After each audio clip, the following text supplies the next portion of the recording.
KPBS On Demand is supported by Splatero, helping homeowners pay for home improvements by offering streamlined access to your home's equity with no additional monthly payments or new debt. Splatero provides a lump sum payment in exchange for a share of your home's future value. Pre-qualification available at splatero.com. San Diego County health officials reported 1,066 new COVID-19 infections yesterday, with 9 new community outbreaks and no new deaths. Some California counties announced more restrictions on Saturday with the hope of forestalling a hospital crisis. San Francisco is joining a statewide curfew, and Silicon Valley is banning all high school, collegiate, and professional sports. They're also imposing a quarantine for those traveling into the region from more than 150 miles away. Meanwhile, top infectious disease expert Dr. Anthony Fauci says the U.S. may see, quote, a surge upon a surge of coronavirus in the weeks after Thanksgiving. He spoke on Sunday. He also says he does not expect current public health orders about social distancing to be relaxed before Christmas. Though retailers have taken a hit during the pandemic, many are still doing Cyber Monday. In fact, the National Retail Federation expects holiday sales to be better than last year, as many stores are hoping to attract most of their customers online. Some business experts say with the pandemic forcing people away from spending on traveling and concerts, they may be willing to spend more on gift giving. It's Monday, November 30th. This is San Diego News Matters from KPBS News. I'm Annika Colbert. Stay with me for more of the local news you need to start your day.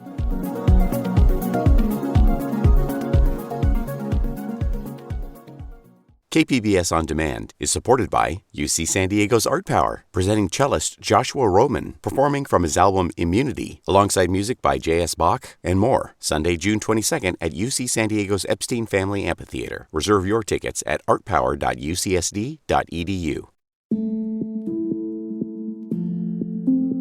The pandemic has led to millions of unemployment claims across the state, but the system in California is vulnerable. Unemployment payments here are made through Bank of America debit cards, and there is now a massive backlog of fraudulent claims under investigation. But as KPBS reporter Max Rivlin-Nadler tells us, those efforts have ensnared San Diego residents with legitimate unemployment claims, leaving many of them fighting for their benefits for months. Gary Hito immigrated to San Diego from Ethiopia 20 years ago. For the past 16 years, he's been a shuttle driver at the San Diego airport. When the pandemic hit in March, thousands of flights were canceled, and Hito was soon furloughed. They said if the situation comes back, they will hire me again. Hito was able to get unemployment a month after that. For a household including his wife and 4 school-aged children, the money from unemployment was huge. For rent, for family, I have a big family. But in the middle of October, his account was almost zeroed out. $4,200 were gone. When I went there to take my money for rent, I don't see the money. He's been fighting to get his money back ever since. When I call, they said they will send me another card. After they send me another card, the situation is the same. Again, I try to call to explain to them. They transferred to me for about 3 people. I wait about 1 hour and 15 minutes, then they hung up. Despite call after call to Bank of America, he's been unable to get the process even started. California is one of only 3 states in the country that doesn't directly deposit unemployment insurance payments to people's bank accounts. Instead, it sends them debit cards from Bank of America. But the cards have proven susceptible to theft and skimming devices. And then there are fraudulent claims being made to the state's Employment Development Department, which administers the state's unemployment system and authorizes the amounts on the debit cards. Widespread fraud for a state with emptying coffers means the state has been cracking down on any accounts that look fraudulent. But working immigrants like Hito and laid-off house cleaner Rama Ibrahim, who's from Somalia, have found their accounts zeroed out as well. She said for the last 3 months she's been told by the bank to take up her case with the state, and vice versa.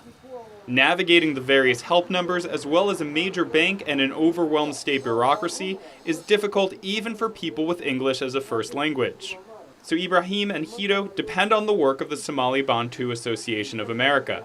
From its office on University Avenue in City Heights, Executive Director Saeed Abiyaw has helped thousands of African immigrants navigate the state's social safety net.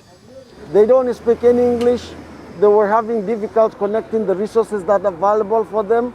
We, as the agency, we were trying to provide translation through WhatsApp. But even with Saeed's help, Gary Hito and Rama Ibrahim have still hit dead ends. Bank of America and the state didn't restore their accounts after countless attempts. Rancho Penasquitos resident Ian Mack is in the same boat. An independent contractor in the entertainment industry, he's spent the past 2 months trying to get his account, with over $8,000 in it, restored. He reads a letter he was sent. Your claim has been closed because we believe the account or the claim have been subject to fraud or suspicious activity.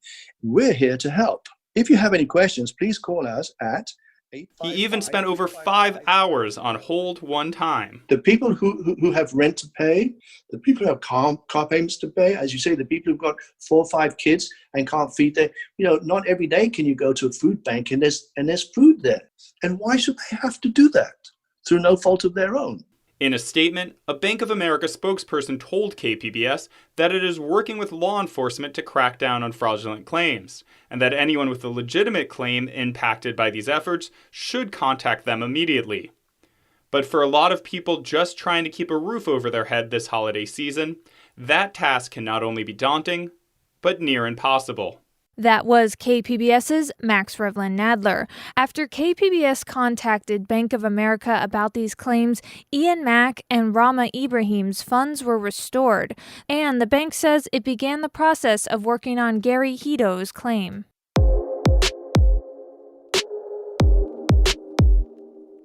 On November 3rd, San Diego City voters overwhelmingly passed Measure B, which established a new and more robust police review commission. Starting today, the public will have a chance to weigh in on how that commission should operate. KPBS's Claire Tregeser reports. The commission will have independent oversight of the police department, including subpoena power and the freedom to conduct its own investigations into police shootings and other use of force incidents. But first, the San Diego City Council must draft and pass an ordinance that will lay out how the commission works, how many members it will have, and how those members will be chosen. Now it's up to the City Council to write and pass an implementation ordinance that builds the commission in the spirit of that. Patrick Anderson, a member of the existing Community Review Board, will host the meetings. When the implementation ordinance rolls out, is the community proud of that ordinance? And does the community have faith that the commission that is put in place actually represents Measure B? Anderson invited representatives from more than 100 community groups to be part of the roundtable. The city will also live stream the discussion on its YouTube page Monday at 4 p.m., and any member of the community can email questions and comments to cppoutreachcommunity@gmail.com. That was KPBS investigative reporter Claire Tregeser. It's been a record-breaking year for wildfires in California. The full cost of the Valley Fire for San Diego East County residents who lost their homes is still being determined. inewsource reporter Camille Von Cannell explains. When the Valley Fire started getting close to Eileen Menzies' home near Jamul in early September, the 78-year-old knew it was different. The other fires in the past, we've always had a fire engine in everybody's driveway. And we've had our property protected, but like I said, it's never crested the hill before, and this time it crested the hill. So I figured this one was going to be pretty serious. Her home was one of 30 destroyed in the 16,000-acre fire. Now local and federal officials are negotiating who will pay for what. The costs are big, nearly $7 million. That includes damage to public property and a program to help clear debris. For residents, the to-do list is long. Figure out insurance, if they had it, apply for federal aid, get power and water restored. In Menzies' case, she spends her days sorting through the rubble. I'm basically the only one out here working to clear the land. Everybody's just kind of been in shock. Menzies has insurance, but it may not be enough. For now, she and her neighbors are just trying to recover. That was inewsource reporter Camille Von Cannell. inewsource is an independently funded nonprofit partner of KPBS. Auditors from the State Department of Finance announced last week that the California Geologic Energy Management Division didn't follow their own rules with regards to oil exploration permits. In 2019, hundreds of improper permits for new oil wells were issued. Holland Kretzman is an attorney for the Center for Biological Diversity. He says the permits are alarming as the governor recently made announcements about moving away from fossil fuels. Why are we issuing new permits and new injection projects to get more oil out of the ground when we should be going the exact opposite direction? Because of the holidays, officials weren't available for comment, but a spokesperson said in an email that the agency will submit an action plan for how it will remedy the issues within 60 days. A letter released last week by the state agency that governs utilities says PG&E will be held accountable to fulfill its wildfire safety plans. Cap Radio's Ezra David Romero reports. The letter came from the president of the California Public Utilities Commission. She said the agency will pursue enhanced oversight, which could include a state takeover if PG&E doesn't live up to its wildfire safety commitments. Her staff is reviewing filings regarding deficiencies in vegetation management and record keeping. PG&E's equipment started a number of wildfires, including the 2018 Camp Fire that killed 86 people. The company did not respond for comment by Friday, but told other news sources it's taking the feedback seriously. In Sacramento, I'm Ezra David Romero.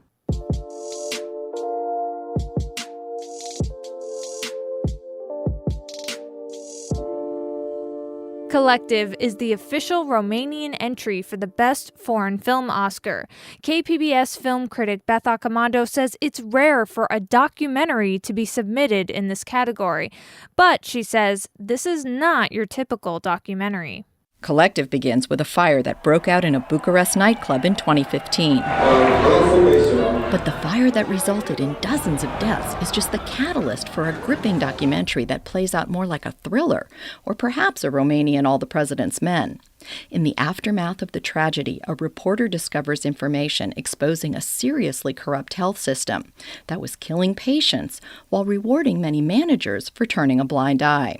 In riveting detail, the film takes us from the initial tragedy to the optimism inspired by a persistent team of journalists and a well-intentioned health minister. But then it crushes our hopes as money and greed prove resistant to change. Make an effort to check this one out. That was KPBS film critic Beth Accomando. Collective is now streaming through Digital Gem Cinema. Coming up on the podcast, taking a train from Los Angeles or North County to the San Diego Convention Center could be possible within 5 years.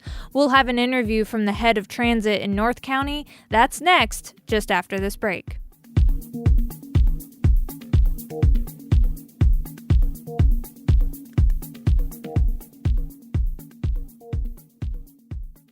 KPBS On Demand is supported by Marrokal Design and Remodeling, helping homeowners with their home remodeling needs. From ADUs to kitchen remodels, room additions, and custom homes, Marrokal Design and Remodeling can help homeowners design and build their dream homes. More at trustyourhometous.com. Within the next 5 years, it may be possible to ride a train from the North County to the San Diego Convention Center.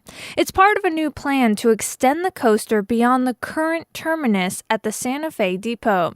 The so-called Lausanne Rail Corridor through Los Angeles and San Diego is the second busiest rail corridor in the country. If extended, people from LA or North County could buy a ticket to the Padres game or Comic-Con and arrive on the doorstep of those events by train. Tony Krantz is the chair of the North County Transit District. He spoke with KPBS Midday Edition co-host Allison St. John about the new plans. Here's that interview. So now there's actually a lot of things happening at the railway line down the San Diego coastline, isn't there? The number of trains going up and down is expected to double. How often will trains run, and how soon could that happen? Well, the Low San Corridor has been in existence since the 1880s, and as it has evolved, there are currently three major uses of that corridor. One is freight, the other is intercity, which is our Pacific Surfliner operated by the state, and then finally the service that North County Transit District operates, which is the coaster running from Oceanside down into San Diego. And that is known as a commuter rail. And our goal is to have service during peak hours, which is the morning and evening commute times of 30-minute headways. And then off-peak times would have trains running every hour. So we've recently purchased some new train sets and are getting new locomotives and refurbishing our existing coach cars so that we can provide this service. It had been planned pre-pandemic, and so we've had some changes as we're working our way through the COVID-19 crisis. And it is our hope that as the vaccine is implemented throughout the county that we'll see some more ridership increases, and then we will increase the service levels. So you're saying they could be every half hour at peak times and every hour. Other times, how soon could that happen? We have enough of the new locomotives to get started on the improved service times, but we do require 2 new train sets, which I believe are scheduled to be in 2022. Okay, so for people who say the ridership has dropped, especially during COVID, and there's no need for this, how would you respond to that? Well, I would respond that it's the old proverbial chicken or egg argument, which comes first. I think having the proper time schedule and headways is a critical part of attracting ridership. And I do believe that there are people that are more than willing to ride the coaster service if it was a more dependable service in terms of being able to plan your day around a service that runs more frequently. So I am in the camp that says public transportation is a critical part of a region that is capable of moving people around it, and improving the service is really important to me, as well as I think everybody on the North County Transit District Board agrees that these are important improvements that we need to continue to work towards. Okay, so the plan is to extend it to the convention center. Right now it stops at the historic Santa Fe Depot at the foot of Broadway. A lot of people in Knowles County would like to see an extension to the airport, but the plan instead is to the convention center. Why is that? You know, as I mentioned, the rail line was built in the 1880s. The old land grant history of the essentially very good deals for the railroadmen that were operating at the time. And what we're doing is we're using the existing corridor to expand our services. The reality is that there is currently no right of way to the airport for coaster trains. And so the ability to expand to the airport would be limited by the cost that it would be to acquire the right of way to operate over there. There is talk about running trolley service directly to the airport, but right now the shuttle services that take passengers from the terminals to the rental car facility, I think, is a excellent opportunity to extend that shuttle service to Old Town and pick up coaster riders at Old Town so that they could conveniently get to the airport by the shuttle service.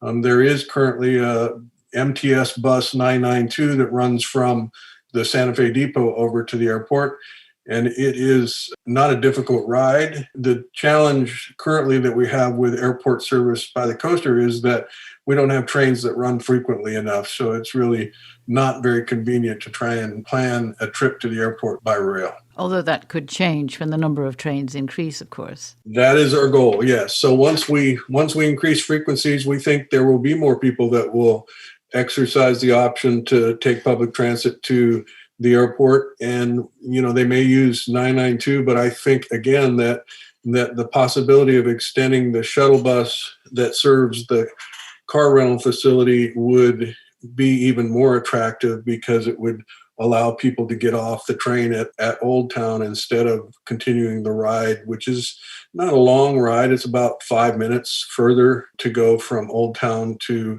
the Santa Fe Depot. But as you're traveling by train past the airport, it's a little frustrating if you're late for your flight or that sort of thing. So I just think it would be beneficial to be able to get off at Old Town and have the option of taking a shuttle bus, which those shuttle buses travel on the inside of airport property, so they're not fighting with traffic on Harbor Drive and that sort of thing. So it's, I think, going to be a little bit more of an advantage. There is a trolley line currently running to the convention center. Why can't people just catch the trolley there? Well, I think that, the Santa Fe Depot is very busy, and most people riding public transit prefer to have a single seat to their destination. So anybody considering a trip from North County down to the Gas Lamp or the convention center or to Petco Park for a Padres game or concert is going to, think twice probably before deciding to take the coaster because of the need to find that extra ride to get to those destinations. So once you eliminate the need for finding a second seat to get to your final destination, you will attract more riders. And the railroad is currently there. It's a pass-through for Burlington Northern Santa Fe freight trains that go as far south as National City. So it's not like we're adding new track. It's like there will be an improvement of track. And the proposal is to put the platform basically is the only thing that's missing so that people can get on and off the coaster trains. And that would be between 1st and 5th Avenues and make riding the coaster from North County much more convenient. That was Tony Krantz, chair of the North County Transit District, speaking with KPBS Midday Edition co-host Allison St. John. That's it for our podcast today. Thanks for listening and have a great day.